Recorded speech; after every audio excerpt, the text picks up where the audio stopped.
Hello friends, स्वागत है आप सभी का एसजी क्लासेस पे। तो दोस्तों, उम्मीद है आप लोग सभी अच्छे होंगे। आप लोग अपने तैयारी में लगे हुए होंगे। जो यूपी ट्रिपल एससी का पेट एग्जाम जो है, जो आपका एग्जाम भी प्रस्तावित हो चुका है। तो चलिए इसी क्रम में हम लोग आज बात करते हैं यूपी ट्रिपल एससी पेट में जो भारतीय राष्ट्रीय आंदोलन का जो है प्रश्न जितने भी यहाँ से बन सकते हैं उसके बारे में हम लोग बात करेंगे। तो चलिए शुरुआत करते हैं। सबसे पहले यहाँ पे देखिए वन लाइनर टाइप है, इसमें आप इसको नोट्स भी बना सकते हैं, है ना। प्रश्न यहाँ पे नहीं है क्योंकि उसमें हम क्या किए हैं कि प्रश्न के अलावा उसमें और भी जानकारियां हैं। तो उसमें चलिए शुरुआत करते हैं। सबसे पहला यहाँ पे प्रश्न देखिए, बात करते हैं स्वाधीनता आंदोलन के प्रारंभ वर्ष की। तो ये बात है भारतीय राष्ट्रीय कांग्रेस के समय, जब भारतीय राष्ट्रीय कांग्रेस संघ की स्थापना हुई थी 1885 ईस्वी में। तो उसमें ओ ह्यूम नामक एक ब्रिटिश अधिकारी ने की थी। यानी कि पहला प्रश्न आपका बन सकता है कि भारतीय राष्ट्रीय संघ की स्थापना कब हुई थी। तो 1885 में हुई थी और किसके देखरेख में, यानी कि ए ओ ह्यूम के द्वारा हुई थी। और ये कहाँ का नागरिक थे, तो ब्रिटिश अधिकारी थे। अगला है कि दादा भाई नौरोजी के सुझाव पर भारतीय राष्ट्रीय संघ के स्थान पर इसका नाम भारतीय राष्ट्रीय कांग्रेस कर दिया गया। ये भी आपका प्रश्न बन सकता है कि कौन से ऐसे व्यक्ति थे जिनके कहने पर, यानी जिनके सुझाव पर भारतीय राष्ट्रीय संघ की स्थापना, उसका नाम बदलकर भारतीय राष्ट्रीय कांग्रेस कर दिया गया। तो दादा भाई नौरोजी जी थे। अगला है कि कांग्रेस का प्रथम जो अधिवेशन सबसे पहले पूना में होना तय था, किंतु वहां प्लेग जो रोग था वो फैल जाने के कारण इसका अधिवेशन आयोजन बंबई में किया गया। सबसे पहला प्रश्न यहां से बन सकता है कि सबसे पहला जो था कहां प्रस्तावित था, तो पूना में, लेकिन किया गया यहाँ पे तो मुंबई में सबसे प्रथम अधिवेशन कांग्रेस का। आगे हम लोग बढ़ते हैं। अगला है कि राष्ट्रीय आंदोलन एवं उग्रवाद के जो राष्ट्रवाद है उसमें देखते हैं, हम लोग बात करते हैं संस्था कौन सी थी, स्थापना वर्ष कौन सा था, स्थान कहां पे था और संस्थापक कौन थे। पहला दिया था अभिनव भारत, वो 1904 ईस्वी में नासिक में हुआ था और इसके जो संस्थापक थे वो बीडी सावरकर।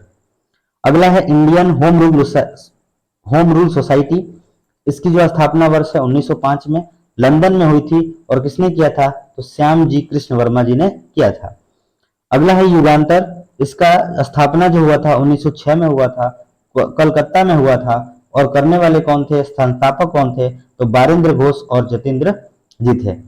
अगला है गदर पार्टी, तो ये हुआ था 1913 ईस्वी में, अमेरिका में किया गया था और लाला हरदयाल जी के द्वारा किया गया था। अगला है नौजवान सभा, यानी कि 1926 ईस्वी में लाहौर में हुआ था। इसमें संस्थापक कौन थे, भगत सिंह और यशपाल, ये दो लोग शामिल थे। अगला है खुदाई खिदमतगार, जो था 1929 ईस्वी में पाकिस्तान में बना था और खान अब्दुल गफ्फार खान जी ने इसको स्थापित किया था, मतलब संस्थापक ये है। अगला है आजाद हिंद फौज, 1941 ईस्वी में, संस्थापक कौन है, कैप्टन मोहन सिंह।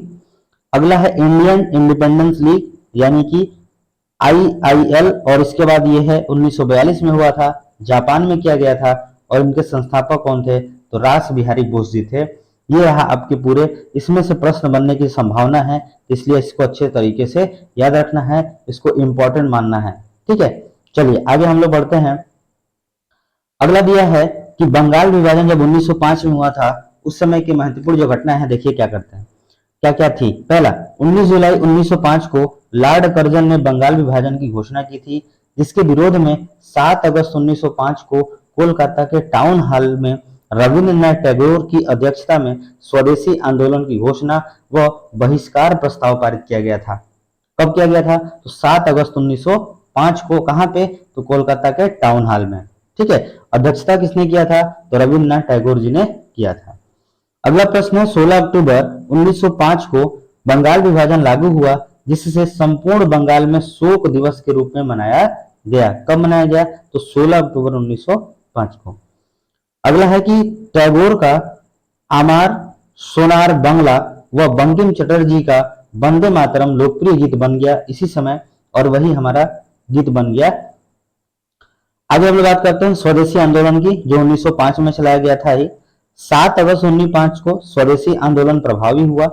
उसके बाद इस आंदोलन के दौरान विदेशी वस्तुओं का बहिष्कार किया गया, मतलब उसको जलाया गया और सारी चीजें की गई विदेशी वस्तुओं का। उसमें आगे बढ़ते हैं, मुस्लिम लीग की स्थापना कब हुई थी, तो 1906 में। 30 दिसंबर 1906 को ढाका में अखिल भारतीय मुस्लिम लीग की स्थापना की गई। इसके संस्थापक कौन थे? तो ढाका के नवाब सलीम उल्लाह खां थे और प्रथम जो अध्यक्ष बने वो कौन बना? तो वकार उल मुल्क थे। ये प्रथम अध्यक्ष बने किसके? मुस्लिम लीग के। ठीक है, चलिए आगे हम लोग बढ़ते हैं। अगला है होम रूल जो आंदोलन हुआ था वो कब हुआ था? तो 1916 में हुआ था। यह आंदोलन आयरलैंड से प्रेरित था। इसका उद्देश्य ब्रिटिश सरकार के अधीन रहे हुए संवैधानिक तरीकों से स्वशासन को प्राप्त करना था। संवैधानिक तरीके से स्वशासन को क्या करना था? प्राप्त करना था, इसका उद्देश्य था। अगला, तिलक ने 18 अप्रैल 1916 को बेलगांव में तथा एनी बेसेंट ने सितंबर 1916 में अडयार यानी मद्रास में होम रूल लीग की स्थापना की और इसका सचिव किसको रखा गया? तो जॉर्ज अंठ डेलन को बनाया गया था। किसका? तो होम रूल आंदोलन के सचिव थे। अगला है चंपारण आंदोलन जो स्टार्ट होता है कब? 1917 में। राजकुमार शुक्ल के कहने पर महात्मा गांधी जो थे वो चंपारण गए और तीन गठिया प्रथा क्या थी? जिसमें कहा जाता था कि 20 हिस्से में से 3 हिस्सा क्या करना है? किसानों द्वारा पे करना है, यानी देना है उनको। जमीन पर नील की खेती करना अनिवार्य कर दिया गया, यानी कि अगर आपके पास 20 हिस्सा है उसमें से 3 हिस्से पे आप क्या करेंगे? नील की खेती करेंगे। इसी के विरुद्ध में आंदोलन प्रारंभ किया गया वहां पे, क्योंकि इससे क्या हो रही थी? जमीनें बहुत ज्यादा क्या हो रही थी? खराब हो रही थी, क्योंकि जब नील की खेती कर दी जाती थी उसके बाद इसमें से कोई भी फसल आप उसमें उगा नहीं सकते थे, यानी वो भूमि बंजर हो जा रही थी। इसीलिए वहां पे आंदोलन शुरू हुआ और आंदोलन में गांधी जी के सहायक थे राजेंद्र प्रसाद, मजरूल उल हक, जेबी कृपलानी और नरहरि पारिख और महादेव देसाई जी थे। आंदोलन की स्थापना पर यानी सफलता पर टैगोर जी ने गांधी को क्या कर दिया? महात्मा की उपाधि यहीं पे प्रदान किया। इसका मतलब पहला प्रश्न बन सकता है कि महात्मा की उपाधि किसने दिया था? तो रविन्द्रनाथ टैगोर जी ने दिया था। आगे बढ़ते हैं। जालियांवाला बाग हत्याकांड जो हुआ था 1919 में हुआ था। पंजाब में रॉलेट एक्ट का विरोध करने वाले 2 स्थानीय कांग्रेसी नेता कौन कौन थे? डॉक्टर सत्यपाल और डॉक्टर सैफुद्दीन किचलू को 9 अप्रैल 1919 को गिरफ्तार किया गया। इसके विरोध में 10 अप्रैल को रैलियां निकाली गई। इसी रैली पर गोलाबारी में कुछ आंदोलनकारी यानी आंदोलनकारी क्या हो गए? मारे गए। 13 अप्रैल 1919 को बैसाखी के दिन इन नेताओं को गिरफ्तारी व गोलाबारी के विरुद्ध में अमृतसर के जालियांवाला बाग में एक सार्वजनिक सभा बुलाई गई। मतलब सभी लोग बैठकर क्या कर रहे थे? बात विचार कर रहे थे। सभा स्थल पर उपस्थित अंग्रेज जनरल ओ डायर ने बिना पूर्व सूचना तथा चेतावनी के भीड़ पर क्या कर दी? गोली चलवा दिया, जिसमें सैकड़ों लोग क्या हो गए? मारे गए। अगला है हत्याकांड के विरोध में टैगोर ने सर की उपाधि, जो यहाँ पे हत्याकांड हुआ इसमें जो रविन्द्रनाथ टैगोर जी को सर की उपाधि मिली थी उन्होंने त्याग दिया और शंकरन नायक ने गवर्नर जनरल की कार्यकारी परिषद से इस्तीफा दे दिया, यहाँ पे जालियांवाला बाग हत्याकांड को देखते हुए। आगे बढ़ते हैं। रॉलेट एक्ट जो था 1919 में आया। इसमें क्या था कि बिना वकील और बिना दलील का जो कानून था, रॉलेट एक्ट जो था तो भारतीय ने काला कानून की संज्ञा दी। इसमें होता क्या था कि किसी भी व्यक्ति को शक के आधार पर उसको क्या कर दिया जाता था? जेल में डाल दिया जाता था। न तो वो किसी व्यक्ति को से अपील कर सकता था, न तो वो अपना वकील रख सकता था, या कोई भी अपनी बात को रख नहीं सकता था इसमें। इसीलिए इसको क्या कर दिया गया? काला कानून के नाम से जाना गया। अगला हम लोग देखते हैं खिलाफत आंदोलन। ये प्रथम विश्व युद्ध के बाद ब्रिटेन व तुर्की के बीच संपन्न सेब्रस की संधि द्वारा तुर्की के सुल्तान खलीफा का अधिकार छीन लिया गया। यानी कि वहां पे जो सुल्तान होते थे तुर्की में उनको खलीफा कहा जाता था, तो उनके अधिकार को छीन लिया गया। वह तुर्की साम्राज्य छिन्न भिन्न हो गया।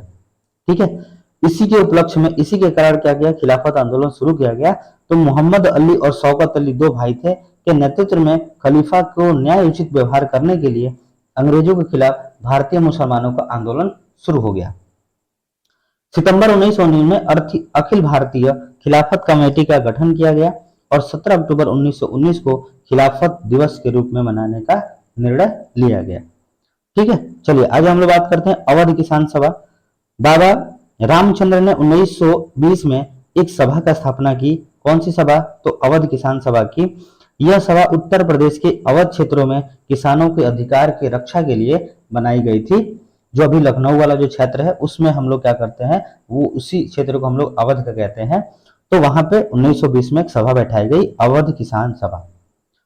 आगे बढ़ते हैं, अगला है असहयोग आंदोलन 1920 में। अब यहां से देखिए गोल में सम्मेलन हुआ, तो असहयोग आंदोलन का प्रारंभ 1 अगस्त 1920 को हुआ था। सितंबर 1920 के कोलकाता के विशेष अधिवेशन में गांधी जी ने असहयोग को प्रस्ताव पेश किया, यानी असहयोग के प्रस्ताव को पेश किया 1920 में कोलकाता का। इस आंदोलन में गांधी जी ने कैसरे हिंद की उपाधि त्याग दी। ठीक है। 1921 में प्रिंस ऑफ वेल्स के भारत आगमन पर उनका बहिष्कार किया गया। ठीक है। आगे हम लोग बात करते हैं चौरी चौरा कांड की। तो असहयोग आंदोलन कई जगहों पर हिंसक हो गया। जो असहयोग आंदोलन गांधी जी ने शुरू किया था, जिसमें हिंसा नहीं हो सकती थी, लेकिन 1922 में गोरखपुर के नजदीक एक चौरी चौरा जगह है जहां पे पुलिस वालों को जला दिया गया। तो उसी समय यहाँ पे दिखाया गया है 5 फरवरी 1922 को चौरी चौरा उत्तर प्रदेश नामक स्थल पर उग्र भीड़ एक थाने में आग लगा दी, जिसमें एक थानेदार सहित 21 सिपाहियों की मृत्यु हो गई। ये बात जब महात्मा गांधी जी को पता चली तो उन्होंने असहयोग आंदोलन को वापस लेने का फैसला लिया और 12 फरवरी 1922 को बारडोली में बैठक में असहयोग आंदोलन को समाप्त करने का निर्णय किया गया। इसलिए क्योंकि इसमें हिंसा हो चुकी थी, मतलब महात्मा गांधी नहीं चाहते थे कि हिंसा हो, लेकिन हिंसा हो चुकी, तो असहयोग आंदोलन को क्या कर लिया गया, वापस ले लिया गया। आगे है काकोरी कांड 1925। कह रहा है कि 9 अगस्त 1925 को सहारनपुर में से लखनऊ जा रही एक 8 डाउन ट्रेन में काकोरी नामक एक जगह था। वहां पे चंद्रशेखर आजाद के नेतृत्व में गठित हिंदुस्तान रिपब्लिक एसोसिएशन के सदस्य राम प्रसाद बिस्मिल, अशफाक उल्लाह खां थे आदि ने सरकारी खजाने को लूट लिया। इस घटना को काकोरी कांड के नाम से जाना जाता था। अभी लूटने का क्या मतलब है? लूटने का मतलब ये था कि अंग्रेज क्या कर रहे थे, जो पैसा अपना लेकर जा रहे थे लोगों से छीन के, लोगों से जबरदस्ती वसूल करके, उसी पैसों को उन्होंने क्या कर लिया, अपने सामान को खरीदने के लिए, हथियार खरीदने के लिए और भी क्रांतिकारी चीजों में लगाने के लिए उन्होंने क्या कर दिया, जो अंग्रेज थे उनकी लूट लिया, उनका जो सामान था उसको लूट लिया था काकोरी नामक जगह पे, इसीलिए इसको काकोरी कांड के नाम से जाना जाता है। दिसंबर 1927 को राम प्रसाद बिस्मिल व अशफाक उल्लाह खां को इस डकैती में शामिल होने के कारण फांसी की सजा भी दी गई और अब उत्तर प्रदेश सरकार द्वारा इस घटना का नाम बदलकर काकोरी ट्रेन एक्शन कर दिया गया है। चलिए बात करते हैं साइमन कमीशन की। साइमन कमीशन जो था वो 1927 से 1928 के बीच आया था। सर जॉन साइमंस की अध्यक्षता में गठित इस आयोग में एक भी भारतीय सदस्य शामिल नहीं था, अतः श्वेत कमीशन भी इसको कहा गया। किसको? जो साइमन कमीशन था उसको श्वेत कमीशन कहा गया, क्योंकि इसमें सिर्फ गोरे लोग शामिल थे, भारतीय इसमें कोई भी शामिल नहीं था। 3 फरवरी 1928 को आयोग के भारत आगमन पर इसका पूर्ण बहिष्कार किया गया, काले झंडे दिखाए गए और साइमन वापस जाओ के नारे भी लगे। और इसी दौरान में क्या हुआ, लाहौर पे एक ऐसे ही विरोध के दौरान पुलिस की लाठी से हमारे देश के लाला लाजपत राय जी की मृत्यु हो गई, जो साइमन कमीशन के विरोध में प्रदर्शन कर रहे थे। चलिए आगे हम लोग बढ़ते हैं। नेहरू रिपोर्ट 1928। कांग्रेस ने भारतीय सचिव लॉर्ड विटकेनहेड की संविधान निर्माण चुनौती को स्वीकार करते हुए 28 फरवरी 1928 को दिल्ली में सर्वदलीय सम्मेलन को बुलाया, जिसकी अध्यक्षता मोतीलाल नेहरू जी ने की। आगे बात करें, सर अली इमाम, तेज बहादुर सप्रू, सुभाष चंद्र बोस और बी.एन. जोशी आदि इसके सदस्य थे। नेहरू रिपोर्ट में डोमिनियन स्टेट्स के पहला लक्ष्य घोषित किया गया। नेहरू रिपोर्ट को अगस्त 1928 में सर्वदलीय सम्मेलन में अंतिम रूप दिया गया। अब बात करते हैं सविनय अवज्ञा आंदोलन 1930 को। तो सविनय अवज्ञा आंदोलन 1930 को महात्मा गांधी ने साबरमती आश्रम से अपने 78 अनुयायियों के साथ 24 दिन की 322 किलोमीटर की दांडी यात्रा के लिए प्रस्थान किया और 6 अप्रैल 1930 को दांडी पहुंचकर गांधी जी ने नमक कानून को तोड़ा था। चलिए आगे बढ़ते हैं। गांधी इरविन समझौता 5 मार्च 1931 को यहाँ पे देखते हैं। कह रहा है कि इसे दिल्ली समझौता के नाम से भी जाना जाता है। गांधी जी व इरविन के साथ मध्यस्थ की भूमिका तेज बहादुर सप्रू और जयकर ने निभाई थी। इस समझौते के अंतर्गत कांग्रेस द्वितीय गोलमेज सम्मेलन में सम्मिलित होने के लिए तैयार हो गए। देखिए, प्रथम गोल सम्मेलन 12 नवंबर से 13 जनवरी 1930, द्वितीय 7 सितंबर 1 दिसंबर 1931 में, इसमें गांधी जी शामिल हुए। 17 नवंबर और 24 दिसंबर से 1932 की बात है, यह तृतीय गोल सम्मेलन हुआ। और याद रखिए नोट में, तेज बहादुर सप्रू एवं भीमराव अम्बेडकर ने तीनों गोल में सम्मेलन में हिस्सा लिया था। चलिए आगे हम लोग बढ़ते हैं। सांप्रदायिक निर्णय जो लिया गया था 1932 में, वो क्या क्या थे? ब्रिटिश प्रधानमंत्री टैमजे मैकडोनाल्ड ने 16 अगस्त 1932 को सांप्रदायिक निर्णय प्रस्तुत किया, जिसमें मुसलमान, सिखों और भारतीय ईसाइयों के साथ हरिजनों के लिए भी हिंदुओं से अलग निर्वाचन तथा प्रतिनिधित्व की व्यवस्था की गई। पुनः समझौता हुआ था 24 सितंबर 1932 को। गांधी जी ने सांप्रदायिक निर्णय के विरुद्ध में 20 सितंबर 1932 को जेल में ही आमरण अनशन प्रारंभ कर दिया। मदन मोहन मालवीय के प्रयासों से पुणे में गांधी जी व अम्बेडकर के बीच समझौता हुआ और अम्बेडकर जी ने समझौते के अंतर्गत हरिजनों के लिए पृथक प्रतिनिधित्व की मांग को वापस ले लिया और तथा संयुक्त निर्वाचन के सिद्धांत को स्वीकार किया। 1932 में गांधी जी के द्वारा अखिल भारतीय छुआछूत विरोधी लीग की स्थापना की गई थी। फिर आगे बढ़ते हैं।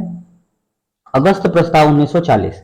8 अगस्त 1940 को युद्ध में भारतीयों के समर्थन हासिल करने के उद्देश्य से वायसराय लॉर्ड लिनथिनगो ने अगस्त प्रस्ताव को पेश किया। इस प्रस्ताव के अंतर्गत वायसराय की सलाहकार काउंसिल और कार्यकारिणी में भारतीयों की संख्या बढ़ाना, युद्धों के बाद भारतीयों को डोमिनेंट स्टेट का दर्जा प्राप्त करना तथा संविधान निर्माण हेतु भारतीयों को आमंत्रित करने का प्रावधान किया गया। कांग्रेस ने इस प्रस्ताव को ठुकराते हुए व्यक्तिगत सत्याग्रह आंदोलन प्रारंभ किया और व्यक्तिगत आंदोलन दिल्ली चलो आंदोलन 1940। 17 अक्टूबर 1940 को ब्रिटिश निर्णय के विरुद्ध गांधी जी ने कुछ चुने हुए व्यक्तियों के साथ सत्याग्रह आंदोलन चलाया, जिसमें प्रथम सत्याग्रही विनोबा भावे और द्वितीय सत्याग्रही जवाहरलाल नेहरू थे। आगे बढ़ते हैं। Cripps mission 1942। द्वितीय विश्व युद्ध के दौरान मित्र राष्ट्रों व ब्रिटिश प्रधानमंत्री चर्चिल पर भारतीयों का युद्ध व सहयोग प्राप्त करने के लिए दबाव डाला। इस उद्देश्य से कैबिनेट मंत्री स्टेफन फोर्ड क्रिप्स 1922 से 22 मार्च 1942 को भारत आए तथा एक प्रस्ताव प्रस्तुत किया, जिसके अंतर्गत युद्ध के बाद भारत को विदेशी नीति निर्धारण के समय सभी अधिकारों से संपन्न डोमिनियन स्टेट का दर्जा दिया जाएगा। युद्ध के बाद सभी प्रांतीय विधानमंडलों के निम्न सदन के सदस्यों के द्वारा संविधान सभा का निर्वाचन किया जाएगा। अल्पसंख्यकों के हितों के लिए एक पृथक समझौता किया जाएगा, उन्होंने क्रिप्स मिशन में कहा। गांधी जी ने क्रिप्स प्रस्ताव को उत्तर दिनांकित चेक, पोस्ट डेटेड चेक की संज्ञा दी थी। कांग्रेस और मुस्लिम लीग के इस क्रिप्स प्रस्ताव को अस्वीकार कर दिया। आगे बढ़ते हैं। कैबिनेट मिशन जो होता है 1946, ब्रिटिश प्रधानमंत्री क्लेमेंट एटली ने कैबिनेट मिशन भारत भेजा था। इस समय तक ब्रिटेन के यथाशीघ्र भारत छोड़ने का संकल्प ले लिया था और एटली की घोषणा 1947। प्रधानमंत्री एटली के घोषणा पत्र के अनुसार ब्रिटिश सरकार जून 1948 तक भारतीयों को सत्ता सौंप देगी तथा माउंटबेटन को वायसराय बनाकर भारत भेजा जाएगा। माउंटबेटन योजना 1947। तो मार्च 1947 में माउंटबेटन भारत आया तथा 3 जून 1947 को माउंटबेटन योजना प्रस्तुत की।